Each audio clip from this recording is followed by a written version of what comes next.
Hello students, बच्चों आज हम न्यू चैप्टर स्टार्ट कर रहे हैं, चैप्टर नंबर 12, जिसका नाम है एरियाज रिलेटेड टू सर्कल। तो इसको पढ़ने से पहले हम सर्कल की जो टर्मिनोलॉजी है उसके बारे में अच्छे से पढ़ेंगे। तो बच्चों, सर्कल आपको मालूम होगा एकदम राउंड शेप का एक क्लोज्ड फिगर होता है और इसके बिल्कुल बीच में एक पॉइंट होता है जिसको हम बोलते हैं सेंटर। और इस सेंटर में और ये जो सर्कल है उसमें ये रिलेशन होता है कि सर्कल के ऊपर में हम कोई भी पॉइंट लें तो उस पॉइंट का इस सर्कल से जो डिस्टेंस है उस डिस्टेंस को हम रेडियस बोलते हैं। और हर पॉइंट के लिए, सर्कल के हर पॉइंट के लिए ये डिस्टेंस कांस्टेंट होता है, जिसका मतलब ये है कि अगर यहाँ पर ए पॉइंट है तो ये जो डिस्टेंस है वो भी इस वाले डिस्टेंस के इक्वल होगा, रेडियस है। कोई भी पॉइंट ले लो, जैसे यहाँ पे एक पॉइंट ले लो बी, तो बी और सी का ये जो डिस्टेंस है ये डिस्टेंस भी इनके इक्वल होगा और ये रेडियस होगा। तो अगर हम यहाँ पे सर्कल की डेफिनेशन की बात करें तो circle is a close figure having a property that there lies a point inside the circle which is known as center, and the center has property that its distance from any point of the circle is constant and this constant distance is known as radius of the circle। तो इसे हम radius बोलते हैं। Now बच्चों, ये जैसे हमारा एक सर्कल है तो इस सर्कल के अंदर में अगर हम यहाँ पे एक पॉइंट लेते हैं ए और एक यहाँ पे हम पॉइंट लेते हैं बी, तो अगर हम इस तरह से जाते हैं, इस तरह का डिस्टेंस ट्रेवल करते हैं तो इस डिस्टेंस को हम बोलते हैं आर्क। तो इसको हम जो है आर्क ए बी बोलते हैं और इसको कई बुक्स के अंदर में ए बी लिख के ऊपर एक इस तरह से आर्क बनाते हैं, ऐसे भी हम लोग लिखते हैं। और अगर हम इसको डायरेक्ट इस तरह से ट्रैवल करते हैं तो ये जो डायरेक्ट डिस्टेंस है, ये वाला डिस्टेंस, इसको हम बोलते हैं कॉर्ड। अब बच्चों यहाँ पर ना कई बच्चे इसको चॉर्ड बोलते हैं। तो मैं आपको बता दूँ, साइंस और मैथ्स के अंदर में जहाँ पर भी सी और एच आता है, जहाँ पे भी सी और एच आता है तो बच्चों उसको हम क बोलते हैं, उसको च नहीं बोलते, उसको क बोलते हैं। तो ये कॉर्ड है, तो ये कॉर्ड ए बी जो है वो यहाँ से यहाँ तक का डिस्टेंस है, ठीक है। अब उसके बाद में और टॉपिक्स पे आते हैं, क्योंकि ये टर्मिनोलॉजी क्वेश्चंस के अंदर आएगी तो एक बार हमको इसको क्लैरिफाई करना बहुत ज़रूरी है। तो जैसे बच्चों हमारा ये एक सर्कल है, ठीक है, तो जैसे हमारा बच्चों ये एक सर्कल है और ये यहाँ पे सेंटर है और यहाँ पे एक पॉइंट है ए और यहाँ पे एक पॉइंट है बी। तो अगर हम इस तरह से दोनों को ज्वाइन कर दें तो ये जो इस तरह का ट्रायंगल टाइप का जो शेप बना है, ट्रायंगल तो नहीं है क्योंकि यहाँ पर ये गोल है, तो ये जो शेप बना है इस वाले शेप को हम लोग बोलते हैं सेक्टर। इस वाले शेप को हम क्या बोलते हैं? सेक्टर। जैसे कि हम कोई पिज़्ज़ा का देखते हैं कि पिज़्ज़ा को किस तरह से कट किया जाता है, पिज़्ज़ा होता है ना जो अपन खाते हैं, तो उसके अंदर में भी इस तरह के ना पार्ट निकाले जाते हैं। तो ये जो इस तरह का पार्ट निकाला जाता है इसको मैथ्स की भाषा में सेक्टर बोलते हैं। और इस सेक्टर के अंदर में ये जो डिस्टेंस है ये भी रेडियस है और ये जो डिस्टेंस है ये भी रेडियस है। इसके बीच में जो एंगल होता है उसको हम थीटा से डिनोट करते हैं। और ये ए बी जो लेंथ है इसको हम एल से डिनोट करते हैं, जिसको हम बोलते हैं आर्क लेंथ। तो यहाँ पे आर्क लेंथ और ये जो सेक्टर है इसके एरिया का फार्मूला होता है। एरिया मतलब ये जो पूरा एरिया इसका कवर अप होगा, इसका एरिया, उस एरिया का बच्चों फार्मूला होता है। तो वो फार्मूला हम देख लेते हैं। तो फार्मूले बहुत ईजी हैं, आपको याद भी हो जाएंगे, एक बार में याद हो जाएंगे। अगर बच्चों हम एक सर्कल लेते हैं तो इस सर्कल का जो पूरा एरिया है वो हमारा क्या होता है? पाई आर स्क्वायर। और एक पॉइंट से अगर हम ये पूरा सर्कल पे घूम के आए तो ये जो लेंथ है इस लेंथ को हम सर्क्यूमफेरेंस बोलते हैं। ये सर्क्यूमफेरेंस हमारा 2 पाई आर होता है। तो ये जो पूरी लेंथ है वो तो ये है 2 पाई आर, और ये जो पूरा एरिया है सर्कल का एरिया वो पाई आर स्क्वायर है। इन्हीं फार्मूलों से इनके फार्मूले बनेंगे। तो जब हम ये सेक्टर लेते हैं तो सेक्टर के अंदर में तो ये शेडेड वाला पार्ट ही आता है, पूरा पार्ट तो आता नहीं। तो थीटा एंगल जो है उतना ही पार्ट आता है। तो उसी से फार्मूला बना है कि एरिया ऑफ सेक्टर अगर निकालना है तो थीटा अपॉन 360 डिग्री उसको मल्टीप्लाई करते हैं पाई आर स्क्वायर से, तो एरिया आ जाता है। एरिया ऑफ सर्कल को थीटा अपॉन 360 से मल्टीप्लाई करते हैं तो हमारा एरिया ऑफ सेक्टर आ जाता है। और अगर हमें लेंथ ऑफ आर्क निकालनी हो तो जो लेंथ ऑफ आर्क है वो हमारी हो जाएगी theta upon 360 into 2 pi r. तो आपको जो है ये दो फार्मूले याद रखने हैं जो कि बचपन में 7th 8th से याद रखते ही हम लोग। एरिया ऑफ सर्कल, सर्क्यूमफेरेंस, उसमें थीटा अपॉन 360 मल्टीप्लाई कर देंगे तो ये फार्मूले बन जाएंगे। एरिया में मल्टीप्लाई करेंगे तो एरिया ऑफ सेक्टर, और लेंथ ऑफ आर्क चाहिए तो सर्क्यूमफेरेंस में थीटा अपॉन 360 मल्टीप्लाई करेंगे। अब बच्चों हम इसके ना कुछ क्वेश्चंस कर लेते हैं। इसके कुछ क्वेश्चंस इस टाइप से हैं कि सपोज करो हमें ना एक सेक्टर का एरिया फाइंड आउट करना है, ठीक है। तो एक सेक्टर का एरिया फाइंड आउट करना है, उसके अंदर में रेडियस हमें जो है 10 सेंटीमीटर दे रखा है और रेडियस हमें 10 दे रखा है, और यहाँ पे बनने वाला जो एंगल है वो एंगल हमें जो है 50 डिग्री दे रखा है। तो हमें इसका एरिया फाइंड आउट करना है 50 डिग्री की जगह 54 डिग्री ले लेते हैं, 360 से कैंसिल होने में आसानी होगी। तो एरिया का फार्मूला क्या होता है, थीटा अपॉन 360 इंटू पाई। तो पाई को 3.14 रखेंगे इंटू पाई आर स्क्वायर। तो रेडियस को 10 स्क्वायर, क्योंकि रेडियस 10 है तो 10 का स्क्वायर लिख देंगे। तो इसको जब हम सॉल्व करेंगे तो ये 54 अपॉन 360 इंटू इसको 314 अपॉन 100 लिख सकते हैं, और 10 का स्क्वायर कितना हो जाएगा 100।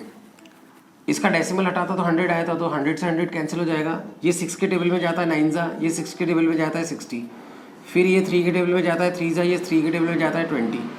तो 3 को इससे मल्टीप्लाई करेंगे तो 942 आ जाएगा, और अपॉन में 20 है, तो डिवाइड करके कैलकुलेशन कर सकते हैं।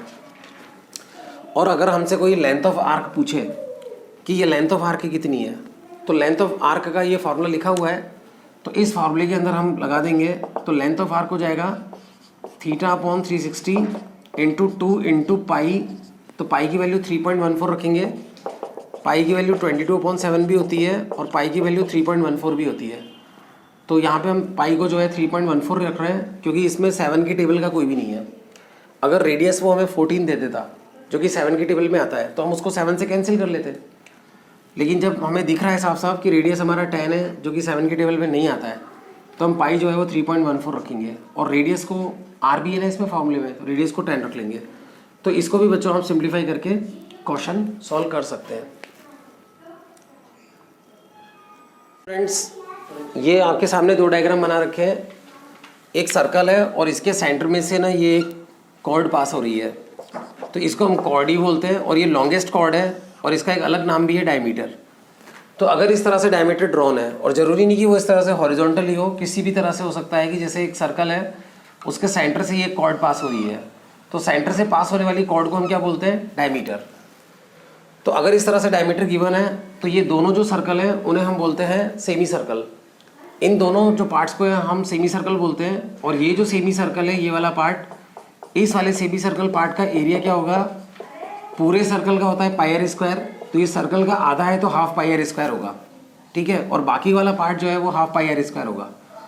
और इसके अंदर में यहाँ से लेकर यहाँ तक ये जो लेंथ है, यहाँ से लेकर यहाँ तक जो लेंथ है वो पाई इंटू आर होगी, क्योंकि पूरे सर्कल की जो लेंथ है वो हमारी 2 पाई आर होती है, तो उसका आधा करेंगे तो पाई आर आएगा। और इस वाले पार्ट को हम लोग जो है सेमी सर्कल बोलते हैं। तो चलो मैं इसको मिटा देता हूँ, तो ये वाला पार्ट आपको ठीक से दिख रहा है कि सेमी सर्कल है। इसके भी कुछ क्वेश्चंस हैं, लेकिन हमारे कोर्स में ज़्यादातर क्वेश्चन जो है वो इस टाइप के क्वेश्चन है, जिसके अंदर में एक सर्कल में सेंटर से 2 परपेंडिकुलर डायमीटर्स जा रहे हैं। तो एक ही डायमीटर है और एक ही डायमीटर है, दोनों के बीच में यहाँ पे 90 डिग्री है। तो ये वाला जो पार्ट है, इस वाले पार्ट को हम लोग बोलते हैं क्वाड्रेंट। तो इस वाले पार्ट को हम लोग क्वाड्रेंट बोलते हैं, और इसके क्वेश्चन सबसे ज़्यादा है। तो इस क्वाड्रेंट का अगर हमसे कोई पूछे कि एरिया क्या होगा, तो इस क्वाड्रेंट का एरिया 1/4 ऑफ सर्कल होता है, क्योंकि पूरे सर्कल का 1/4 है। और इसके अंदर में अगर यहाँ से लेकर यहाँ तक की हमें लेंथ पूछते हैं, तो पूरे सर्कल की जो लेंथ है सर्क्यूमफेरेंस वो 2 पाई आर होती है। तो यहाँ पर ये जो लेंथ है यहाँ से लेकर यहाँ तक जो थोड़ा डार्क कर रखा है, ये लेंथ बच्चों हमारे पूरे सर्कल की 1/4 होती है। तो इस वाले को जब हम सिंप्लीफाई करेंगे तो ये हाफ पाई आर सॉल्व होकर आएगी। वैसे इसके क्वेश्चन कम है, एरिया ऑफ क्वाड्रेंट के क्वेश्चन जो है वो ज़्यादा है। तो क्वाड्रेंट जो है वो पूरे सर्कल का 1/4 पार्ट होता है, और 1/4 पार्ट को जो है क्वार्टर भी बोलते हैं, क्वार्टर। तो क्वार्टर से ही ये शब्द बना है क्वाड्रेंट। तो अब हम इसके ऊपर भी कुछ क्वेश्चंस करेंगे। सो स्टूडेंट्स, मैंने यहाँ पर एक क्वेश्चन बनाया है कि एक है ना रेक्टेंगुलर खेत है, ठीक है, एक रेक्टेंगुलर खेत है, और सपोज़ ये यहाँ से जो है 20 मीटर लंबा, और इसकी चौड़ाई जो है वो 12 मीटर लंबी है। तो 12 मीटर ये चौड़ा है, और इधर जो लेंथ है वो 20 मीटर है। रेक्टेंगुलर खेत है, इसके कॉर्नर पे एक गाय को बांधा हुआ है, और वो गाय जो है इस खेत के अंदर में घास खाती है, और उस गाय की जो रस्सी है वो 7 मीटर लंबी है।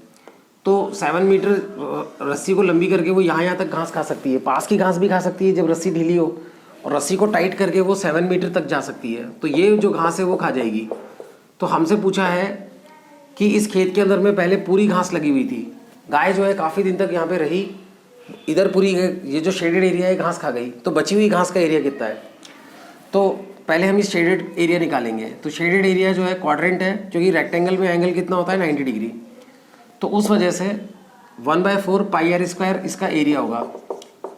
तो पाई की वैल्यू 22/7 और रेडियस को हम रख देंगे 7।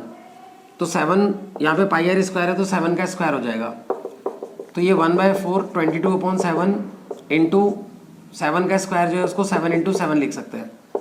तो एक 7 से 7 कट जाएगा और 22 जो है 2 के टेबल से कटेगा, तो ये से मल्टीप्लाई होगा तो 77/2 और ये सॉल्व होकर हमारा 38.5 मीटर स्क्वायर आ जाएगा। तो ये हमारा जो है शेडेड एरिया है। हमें तो वो एरिया बताना है जो घास जो है इधर फसल जो भी है वो गाय नहीं खा पाई। तो पूरे रेक्टेंगल का एरिया कितना होगा? पूरे रेक्टेंगल का एरिया लेंथ इंटू ब्रेड्थ यानी कि 240 मीटर स्क्वायर होगा, और उसमें से ये 38.5 जो है वो ये शेडेड वाला पार्ट है जो गाय खा गई। तो इस 240.0 में से 38.5 अगर हम माइनस करेंगे तो बच्चों ये हमारा सॉल्व होकर जो है 201.5 आ जाएगा। तो 201.5 मीटर स्क्वायर जो है वो इसका एरिया हमारा कैलकुलेट होकर आ जाएगा। तो इस टाइप के बच्चों बहुत सारे क्वेश्चंस हैं, प्रैक्टिकल क्वेश्चंस बहुत हैं इसके अंदर में, ठीक है। बोर्ड्स के अंदर में ये क्वेश्चन जो है वो किस तरह से आया था मैं आपको एक बार बताता हूँ। तो ये क्वेश्चन तो हमने कर लिया। एक क्वेश्चन बच्चों आया था बोर्ड्स के अंदर में, वो क्वेश्चन इस टाइप से आया था कि इस तरह से एक रेक्टेंगुलर खेत है और उस रेक्टेंगुलर खेत के अंदर में ये जो लेंथ है वो 60 मीटर है और ये जो लेंथ है वो 90 मीटर है, और यहाँ पे गाय को बांधा हुआ है, गाय को हॉर्स को बांध सकते हैं। तो उसकी जो रस्सी है पहले वो जो है 10 मीटर थी, 10 मीटर थी, तो 10 मीटर तक वो जो है इतना सारा एरिया जो है वो खा गई थी। फिर बाद में जब वो घास ख़त्म हो गई तो जो भी खेत का मालिक था उसी की गाय होगी ऑब्वियसली, तभी घास खाने दे रहा है। उसने क्या किया कि उसकी रस्सी को ना 4 मीटर और लंबा कर दिया, ठीक है, 4 मीटर और लंबा कर दिया। तो अब उसकी रस्सी जो है वो यहाँ तक जाने लग गई। कहाँ तक? यहाँ तक, यानी कि एक्स्ट्रा 4 मीटर और जाने लग गई। तो उसने ये वाला जो है वो भी घास जो है वो खा गई। तो हमें ये पूछना है कि ये जो उसने एक्स्ट्रा घास ये जो खाई है, ये जो इस तरह की एक गोल जो है पट्टी बन रही है, वो हमें एरिया फाइंड आउट करना है। तो बच्चों आप लोग ध्यान से देखना, इस वाले के अंदर में हम इस तरह से कैलकुलेट करेंगे। बच्चों आप ध्यान से देखना कि हम पहले बड़ा वाला जो क्वाड्रेंट है, पूरा बड़ा वाला क्वाड्रेंट, उसका एरिया निकाल लेते हैं। तो बड़े वाले क्वाड्रेंट के अंदर में रेडियस कितना होगा? 10 + 4 14 हो जाएगा। तो बड़े वाले क्वाड्रेंट का एरिया जो है 1/4 × पाई 14 स्क्वायर आएगा बड़े वाले क्वाड्रेंट का। ये पूरे क्वाड्रेंट की बात कर रहा हूँ जिसमें दोनों शामिल है। फिर उसमें से ये वाला जो एरिया है, पहले वाला एरिया, वो माइनस कर देंगे तो ये बचा हुआ आ जाएगा। तो इसमें से हम माइनस कर देंगे 1/4 पाई × 10 का स्क्वायर, ये हम इसमें से माइनस कर देंगे। अब इसके अंदर में कैलकुलेशन करने के लिए 1/4 और पाई को हम कॉमन ले सकते हैं, तो अंदर 14 स्क्वायर और 10 स्क्वायर बचेगा। तो इस वाले में पाई को जो है हम 3.14 रखेंगे और 14 का स्क्वायर कितना होता है? 196 और 10 का स्क्वायर होता है 100। तो 1/4 × 3.14 और ये माइनस होकर 96 आएगा। 96 4 के टेबल से 24 से कटेगा और 24 को इससे मल्टीप्लाई कर देंगे तो हमारा आंसर आ जाएगा। तो इस तरह के प्रैक्टिकल बेस्ड क्वेश्चन जो है वो एग्ज़ाम में पूछे जाते हैं। अब हम जो है कुछ और भी क्वेश्चंस कर रहे हैं, आप ध्यान से देखना। बच्चों हमारी बुक में ना इस टाइप के भी क्वेश्चन है कि जैसे ना एक पार्क है, सुना है ध्यान से, और वो जो पार्क है जैसे गवर्नमेंट भी बनाती है पार्क, बहुत से होटल्स के अंदर में भी ग्राउंड होता है, उसमें पार्क बनाते हैं अच्छे अच्छे होटल्स में। तो इस तरह का एक ग्राउंड है, इसके अंदर में ये जो डिस्टेंस है वो भी 20 मीटर है और इधर भी डिस्टेंस 20 मीटर है। अब उन्होंने क्या कर रखा है, 3.5 मीटर का रेडियस लेके, बच्चों ध्यान से सुनना, 3.5 मीटर का रेडियस लेकर उन्होंने यहाँ पर भी एक क्वाड्रेंट बनाया है, यहाँ पे भी एक क्वाड्रेंट बनाया है, यहाँ पे भी क्वाड्रेंट बनाया है और यहाँ पे भी एक क्वाड्रेंट बनाया है। बच्चों मैं क्या है बोर्ड के बहुत पास में खड़ा होता हूँ तो मुझे ये सर्कल्स जो है वो सही शेप दिखाई नहीं देता है, पर ये सारे के सारे जो क्वाड्रेंट्स हैं वो इक्वल है। और उन्होंने 3.5 रेडियस लेकर अंदर भी जो है एक वो बनाया है, इसी रेडियस का उन्होंने एक जो है यहाँ पे एक पूरा सर्कल बनाया है। और सपोज करो उन्होंने इन सर्कल्स पे तो जो है प्लेटफॉर्म बना दिए और बीच वाले पूरे को खोद के, बीच वाला ये जो नहीं दिख रहा है ये वाला एरिया, उसको उन्होंने डिग करके यहाँ पर एक स्विमिंग पूल भरा दिया और इसमें पानी भर दिया। ऐसे थोड़ा टाइम लगेगा मेरे को भरने में। स्टूडेंट्स ये मैंने यहाँ पे शेडेड कर दिया है, तो हमसे शेडेड एरिया पूछा है। तो इस टाइप के प्रैक्टिकल क्वेश्चंस है जिसमें ज़्यादा थ्योरी की ज़रूरत नहीं है। तो सबसे पहले हम क्या करेंगे, पूरे इस स्क्वायर का, ये जो पूरा स्क्वायर है उसका एरिया निकालेंगे। तो साइड इंटू साइड स्क्वायर का एरिया जो है 400 मीटर स्क्वायर आएगा, क्योंकि 20 इंटू 20 है। अब उसके अंदर में से ये 4 क्वाड्रेंट है और एक जो है सर्कल है। तो कई बच्चे यहाँ पे ये सजेस्ट करते हैं कि चारों अगर सर क्वाड्रेंट को आप जोड़ लें तो आपका पूरा एक सर्कल बन जाएगा। यूँ भी कर सकते हैं, या फिर हम यूँ कर सकते हैं कि एक क्वाड्रेंट का एरिया क्या होता है 1/4 पाई आर स्क्वायर। तो 1/4 पाई आर स्क्वायर एक क्वाड्रेंट का एरिया है, और क्वाड्रेंट हमारे पास कितने हैं, 1 2 3 4 है, चारों का रेडियस सेम ही है। तो 4 से मल्टीप्लाई करेंगे तो भी चारों का एरिया आ जाएगा, प्लस इस सर्कल का जो एरिया है वो हमारा पाई आर स्क्वायर होगा, तो सर्कल का एरिया भी प्लस कर लेंगे। तो इस तरह से हमारे जो है 2 सर्कल्स हो जाएंगे।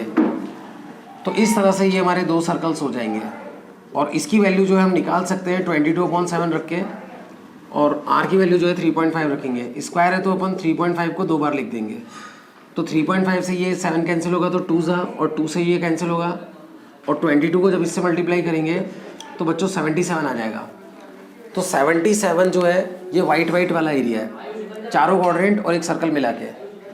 तो हमारे पास जो है टोटल 400 मीटर स्क्वायर एरिया है, उसमें से 77 ये वाइट वाला है, उसको माइनस कर लेंगे तो ये शेडेड वाला बचेगा, ये डैश डैश डैश वाला बचेगा। तो ये डैश डैश डैश वाला एरिया 400 माइनस 77 हो जाएगा। तो ये हमारा सॉल्व होकर 322 मीटर स्क्वायर आएगा। तो इस तरह से बच्चों हम लोग एरिया निकालते हैं। अब सपोज़ करो एग्जाम में ऐसा क्वेश्चन भी आ सकता है कि सपोज़ करो उन्होंने यहाँ पे स्विमिंग पूल बनाया है। अब स्विमिंग पूल में आपने देखा होगा कि अंदर की तरफ से टाइल्स लगी हुई होती है। तो हमसे क्वेश्चन पूछा गया है कि इसमें टाइल्स लगानी है, और टाइल्स लगाने का जो खर्चा है वो आ रहा है ₹200 पर मीटर स्क्वायर। तो बताओ इसके अंदर में टाइल्स लगाने का टोटल खर्चा कितना आएगा।